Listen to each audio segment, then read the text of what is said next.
আজকে জালসা হলো, জালসার শেষে আমরা ইয়া নবী সালামু আলাইকা পাঠ করব কিনা একটু লক্ষ্য করে বলেন, পাঠ করব কিনা?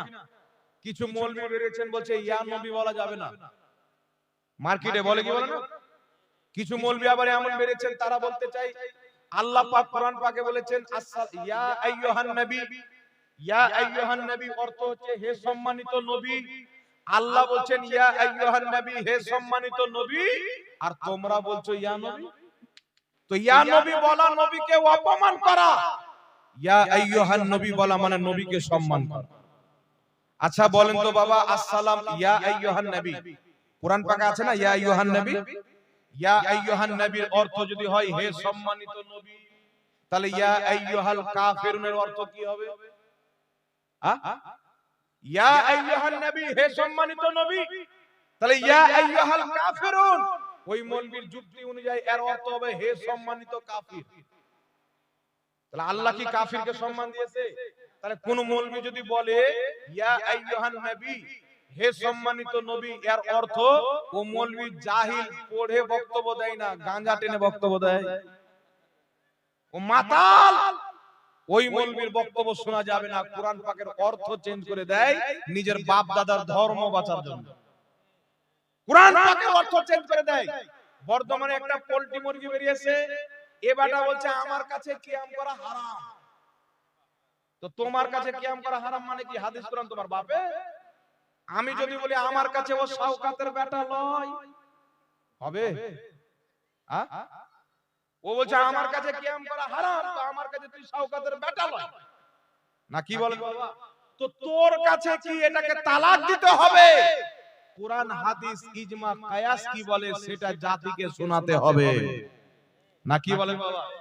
এইবার আপনাকে বলছি শুনেন, কিয়াম করা যাবে কি যাবে না, ইয়া নবী বলা যাবে কি যাবে না? একটা কথা মনে রাখবেন, কুরআন পাকে ইয়া আইয়ুহান নবী আছে, কুরআন পাকে ইয়া আদম আছে, কুরআন পাকে ইয়া আইয়ুহার রাসূল আছে, কুরআন পাকে ইয়া মুসা, ইয়া ইয়াহইয়া, ইয়া ঈসা। এই কুরআন পাকের মধ্যে আল্লাহ পাক নবীদেরকে ইয়া আইয়ুহা শব্দ দিয়ে সম্বোধন করেছেন, ইয়া শব্দ দিয়ে সম্বোধন করেছেন। তাই কিয়ামত পর্যন্ত ইয়া দিয়ে নবীকে সম্বোধন করা, আল্লাহর কোরআনের তরিকা, ইয়া আইয়ুহা দিয়ে সম্বোধন করা, এটাও আল্লাহর কোরআনের তরিকা। জোরে বলুন সুবহানাল্লাহ, সুবহানাল্লাহ। বেশক দুটোই আল্লাহর কোরআনের তরিকা। আর একদিকে নিয়ে আরেক দিক বাদ দেওয়া, এটা হচ্ছে মুনাফিকের চরিত্র। মুনাফিক ওয়াহাবি হতে পারে, আহলে সুন্নাত ওয়াল জামাত কোনদিন মুনাফিক হতে পারে না। একটু জোরে বলতে হবে সুবহানাল্লাহ, সুবহানাল্লাহ। একটু জোরে হবে না সুবহানাল্লাহ, সুবহানাল্লাহ। এখন বিরাদর ইসলাম, এই বর্ধমানের গোপাল ভাড়কে একটা আমি প্রশ্ন ছুড়িয়ে দিচ্ছি, যদি হিম্মত থাকে মায়ের দুধ পান করে থাকে উত্তরটা দিবে, আর যদি জাহিল মুনাফিক থাকে তাহলে উত্তর দিবে না। কিতাবটার নাম হচ্ছে আল মুহান্নাদ আলাল মুফান্নাদ, আকীদায়ে উলামায়ে দেওবন্দ। যেহেতু সে হচ্ছে দেওবন্দি, তার বাপ শাওকাত দেওবন্দি, দেওবন্দ মাদ্রাসার কমবেশ 35 জন মৌলভী, আশরাফ আলী থানভী সহ তাদের সিগনেচার এই কিতাবের মধ্যে রয়েছে। কিতাবটি ছাপা হয়েছে কুতুবখানা রহিমিয়া দেওবন্দ ইউপি, দেওবন্দ থেকে কিতাবটিকে ছাপানো হয়েছে, প্রচার করা হয়েছে। এই কিতাবের 71 নাম্বার পৃষ্ঠার মধ্যে লিখছেন, কি লিখছেন? जनाबे रसूलुल्लाह सल्लल्लाहु अलैहि वसल्लम के जिक्र वलादत के वक़्त क़याम का इनकार और उसके करने वाले पर मजूस और रवाफी से मुशाबिहत देकर तशनी मुनासिब नहीं मालूम होती, क्योंकि बहुत आइम्मा ने क़याम मज़कूरा को जनाबे रसूलुल्लाह सल्लल्लाहु अलैहि वसल्लम की जलालत व अज़मत की शान के इरादे से मुस्तहसन समझा है, और ये ऐसा फेल है जिसकी जात में कोई खराबी नहीं। तादेर कोई परिचन मौलवीर सिग्नेचर, আশরাফ আলী থানভীর ফতোয়া, কাসিম নানতাইর বেটার ফতোয়া, বর্ধমানের পোল্ট্রি মুরগির বাপদের বাপদের বাপ और আব্বার আব্বাদের ফতোয়া, কায়ামকে অস্বীকার করা ভুল। অসংখ্য ইমামগণ কায়ামকে নবীর ইজ্জতের খাতিরে, নবীর সম্মানের খাতিরে উত্তম কাজ বলেছেন। আর কায়াম এমন একটি কাজ যার মধ্যে কোনো খারাপ জিনিস নাই। জোরে বল সুবহানাল্লাহ, সুবহানাল্লাহ। তাহলে কায়াম যদি হারাম হয়, ওর 35 জন বাপ হারাম ফতোয়াকে হালাল বলে জাহান্নামে চলে গেছে। জি জি জি। তো ওরাই তো জাহান্নামী হচ্ছে, ওদের ফতোয়া অনুযায়ী না, কি বলেন বাবা? তো কুরআন হাদিস তো পড়েনি, বুঝা গেল এরা নিজের আব্বার কিতাবও পড়েনি। আল্লাহ হেদায়েত দান করুক, সকলে পড়ুন আল্লাহুম্মা আমিন। আল্লাহুম্মা আমিন। আর একটু সকলে পড়ুন আল্লাহুম্মা আমিন। আল্লাহুম্মা আমিন। এখন মিরাদে ইসলাম কিছু মৌলভী বলছেন আমরা পাঁচ ওয়াক্ত নবীকে বসে সালাম দিই, তো বাইরে দাঁড়িয়ে কেন সালাম দিব? যেই মৌলভী বলে নবীকে দাঁড়িয়ে সালাম দেওয়া যাবে না, বসে সালাম দিতে হবে, এই মৌলভী মদিনাতে গিয়ে আবার দাঁড়িয়ে সালাম দেয়। ওখানে গিয়ে যদি বসে তো কাঁচা কমচি নিয়ে থাকে, পুলিশ তশরিফ লাল করে দেবে, জি জি জি। বসার জায়গা পাবে না। এখানে বলে বিদআত, ওখানে গিয়ে দাঁড়িয়ে সালাম দেয়। তবে একটা কথা মনে রাখবেন, পাঁচ ওয়াক্তের নামাজে বসে সালাম দেয়, ওয়াহাবি মৌলভী জানাজার নামাজে বসে দেয় না দাঁড়িয়ে দেয়? দাঁড়িয়ে। এই জোরে বলেন। দাঁড়িয়ে। জানাজার নামাজে বসে সালাম দেয় না দাঁড়িয়ে দেয়? তাহলে বুঝা গেল বসে সালাম দেওয়া যায়, দাঁড়িয়ে সালাম দেওয়া যায়। এখন আমরা দাঁড়িয়ে কেন সালাম দিই? উঠান আবু দাউদ শরীফের হাদিস, রাসূল কায়নাত সাল্লাল্লাহু আলাইহি সাল্লামের সাহাবী বলছেন, আল্লাহর নবীর নিকটে যখন ফাতেমাতুজ জাহরা আসতেন, মা ফাতেমাকে দেখে আল্লাহর নবী সম্মানে দাঁড়িয়ে যেতেন। মা ফাতেমার নিকটে যখন নবী মুস্তাফা যেতেন, নবী মুস্তাফার সম্মানে মা ফাতেমা দাঁড়িয়ে যেতেন। মিশকাত শরীফ বাবু মা জাআ ফিল কিয়ামের মধ্যে হাদিস, সাহাবায়ে কিরাম বলেন আমরা মজলিসে বসে থাকতাম, নবী যখন দাঁড়িয়ে যেতেন, কুমনা কিয়ামা, আমরা নবীর সম্মানে দাঁড়িয়ে যেতাম, ততক্ষণ পর্যন্ত নবীর সম্মানে দাঁড়িয়ে থাকতাম যতক্ষণ পর্যন্ত নবী নিজের হুজরাতে না প্রবেশ করতেন। এখন কি বুঝা গেল? নবীর সম্মানে দাঁড়ানো মা ফাতেমার সুন্নাত, সাহাবায়ে কিরামের সুন্নাত। নারে তাকবীর, নারে তাকবীর, নারে রিসালাত, উলামায়ে আহলে সুন্নাত হযরত আল্লামা মাওলানা মুফতি জাহাঙ্গীর আলম সাহেব। এখন প্রশ্ন হলো, মা ফাতেমা নবীর সম্মানে দাঁড়িয়েছিলেন, নবীকে দেখে দাঁড়িয়েছিলেন, সাহাবা নবীর সম্মানে দাঁড়িয়েছিলেন, নবীকে দেখে দাঁড়িয়েছিলেন। আরেকটি হাদিস শুনেন, আল্লাহর নবী যখন নবুয়তের এলান করলেন, তিনার খানদানকে দাওয়াত দিলেন, একত্রিত করে আল্লাহর নবী বললেন আমি হচ্ছি আল্লাহর নবী, বুতপারস্তি বন্ধ করো, এক আল্লাহকে বিশ্বাস করো, আমি মুহাম্মদকে আল্লাহর নবী মানো। তখন আবু লাহাব বলেছিল এই জন্য তুমি আমাদেরকে দাওয়াত দিয়েছিলে, তোমার হাত ধ্বংস হয়ে যাক। তখন আল্লাহ সূরা লাহাব অবতীর্ণ করেছিলেন আর আবু লাহাবের হাতকে ধ্বংস করে দিয়েছিলেন। এই দিয়ে আমার আপনার নবীকে ইনকার করে কুরাইশরা ফিরে চলে আসলো। আল্লাহর নবী পাহাড়ে বসে আছেন, হযরতে আবু বকর সিদ্দিক মদিনা থেকে বাড়ি এসেছেন, ফ্যামিলিকে জিজ্ঞাসা করছেন আমার নবী কোথায়, মুহাম্মদ রাসূলুল্লাহ কোথায়? বলছেন উনি পাহাড়ের চূড়াতে আছেন। হযরতে আবু বকর যখন নবীর নিকটে গেলেন, হযরতে আবু বকরকে আসতে দেখে আমার আপনার নবী দাঁড়িয়ে গেলেন। জোরে বলেন সুবহানাল্লাহ। সুবহানাল্লাহ, সুবহানাল্লাহ। প্রশ্ন হচ্ছে আবু বকর সিদ্দিক নবীকে দেখে দাঁড়িয়েছেন, ফাতেমাতুজ জাহরা নবীকে দেখে দাঁড়িয়েছেন, প্রত্যেক সাহাবা যারা নবীর সম্মানে দাঁড়াচ্ছেন দেখে দাঁড়াচ্ছেন, আমরা তো নবীকে দেখতে পাই না, তাহলে আমরা কেন দাঁড়াবো? প্রশ্ন হতে পারে কিনা, আমরা কেন দাঁড়াবো?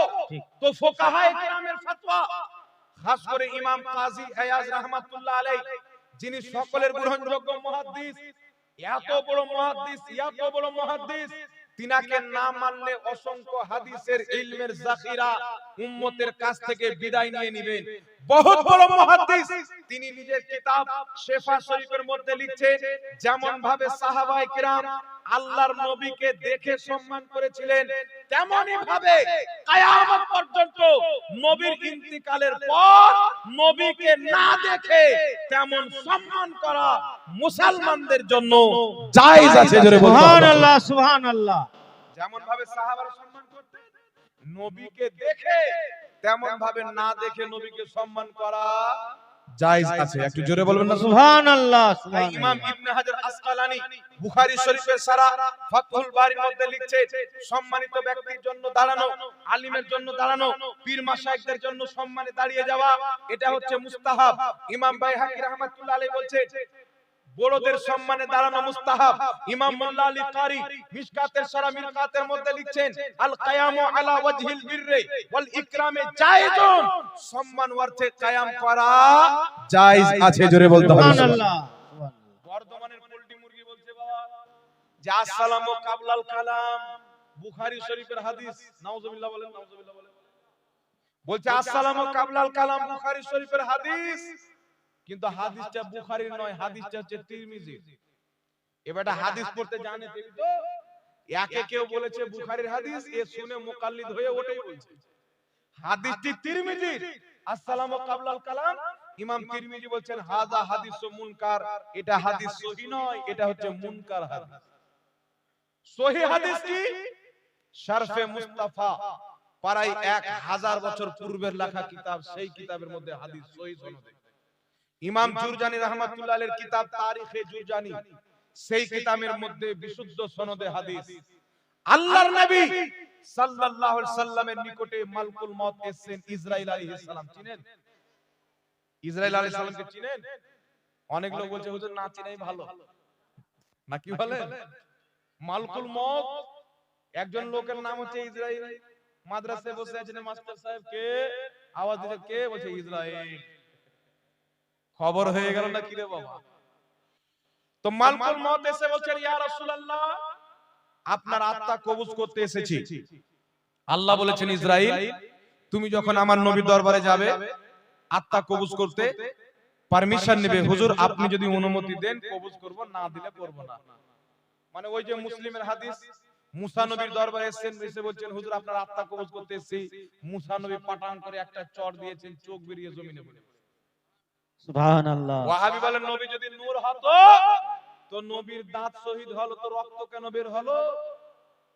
তো মালকুল মউত যদি নূর হতো তো ওনার চোখ কেন বের হলো? তো মালকুল মউত নূর না মাটি?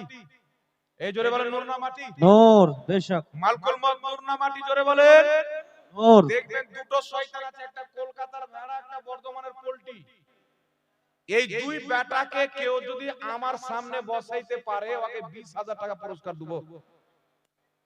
কেউ যদি আমার সামনে বসাতে পারে, অনলাইনে হলে অনলাইনে, অফলাইনে হলে অফলাইনে, কেউ যদি মেহনত করে বসিয়ে দেন ওকে 20,000 টাকা পুরস্কার দেব বাবা। মাশাআল্লাহ। একবার যদি এদেরকে পাই, আল্লাহর কসম খেয়ে বলি এদেরকে প্রমাণ করে দেব এরা ইসলাম প্রচার করে না, এরা ইসলামের ক্ষতি করছে, ইসলামকে নষ্ট ও বরবাদ করছে।